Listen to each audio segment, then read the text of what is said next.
It is my pleasure to introduce Congressman Kucinich.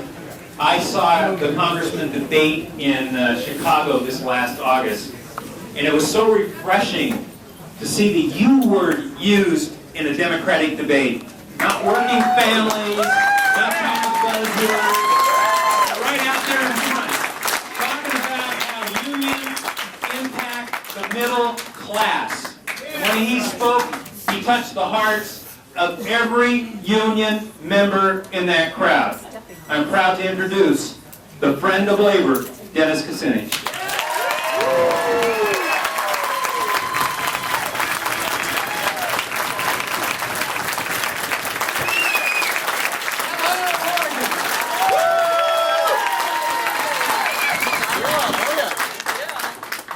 It's just tremendous to be here with you on this beautiful Oregon afternoon. I don't really, I've learned at my height you never rely on a podium. And I want to make an introduction first before I begin, because in the last campaign that we had in Oregon, I was running solo. I want to introduce my wife, who's just not only changed my life, but she's going to help us change the life of this country too. Elizabeth.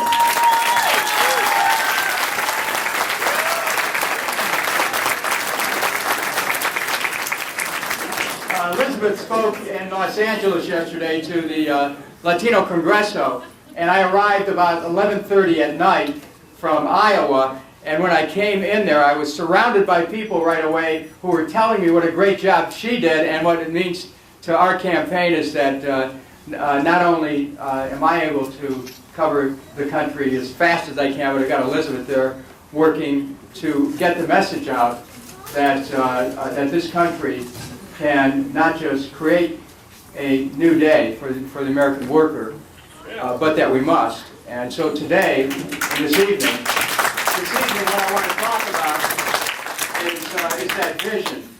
On the way here, down Route 26, I've been, in the last campaign, I spent a lot of time, as you know, throughout the state. And I will tell you, I don't know that I've seen anything quite so beautiful as the ride down 26, as the sun was setting, with the rain, a mist through the forest, and with patches of blue coming through the sky. It really creates such a sense of beauty. And, it reminds me that there are things in life that are so dear and so important to us that when you get connected with a sense of beauty, it deepens your respect for relationships, for love, for everything that means anything to you. There's something, you in Oregon, I mean, the thing that attracted me to this state is its physical beauty. It's what caused many people who are in this room to come to the state. And having traveled all 50 states, there are very few places in the United States that have, it's not just the beauty, but the consciousness of the people that bring you to Oregon to share something. It's a lot of respect for nature. And I wanted to mention that because it kind of it's created for me a kind of a mood about the beauty of America when it was first founded. The principles of the founders, who had a real respect for freedom, for human nature, who saw in Jefferson's Declaration of Independence a statement of such profound political and spiritual importance, where he talked about self-evident truths, equality, inalienable rights, life, liberty, pursuit of happiness. The union movement really comes from those principles. The union movement is tied right into the foundational principles of America. Equality, inalienable rights, life, liberty, pursuit of happiness. What else could you call the right to organize, the right to collective bargaining, the right to strike, the right to decent wages and benefits, the right to a safe workplace, the right to a secure retirement. But inalienable rights. Workers' rights, yes, but human rights as well. Rights that exemplify what it means to be part of a democratic society.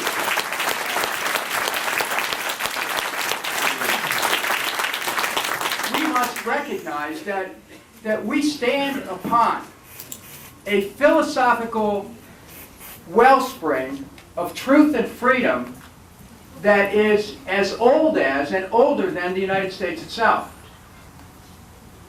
That this is a tradition that we're now called upon to be strong and affirming, and to not yield to the political conveniences of the moment, to not let the political tides push unionism aside, but to continually take up the challenge, as our fathers and mothers and grandfathers and grandmothers and great-grandparents before us did, who understood that union connected directly to principles of human unity.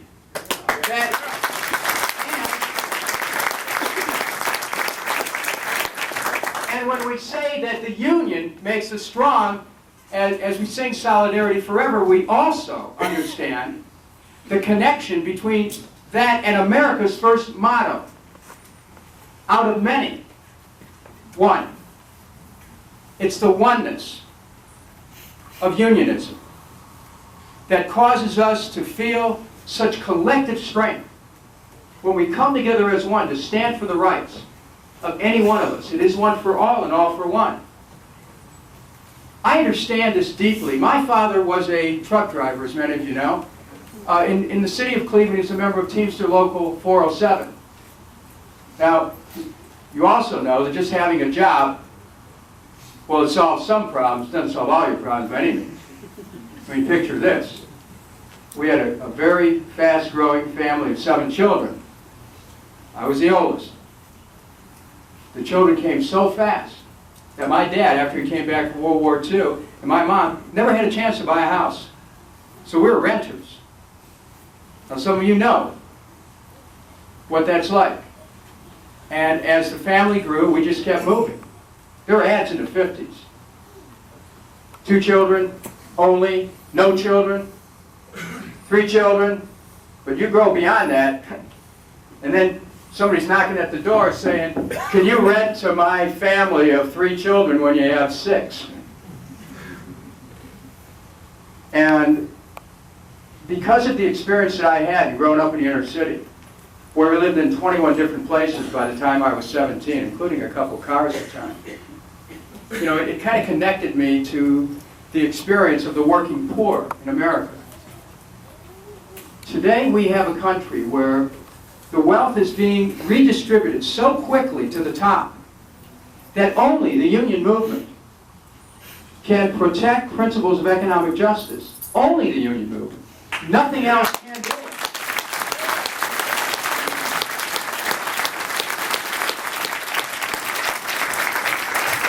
Let's look at some of the ways in which wealth is being redistributed upwards.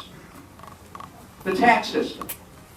The Bush tax cuts went primarily to people at the top. A redistribution of the wealth of the working class and the middle class quickly upward.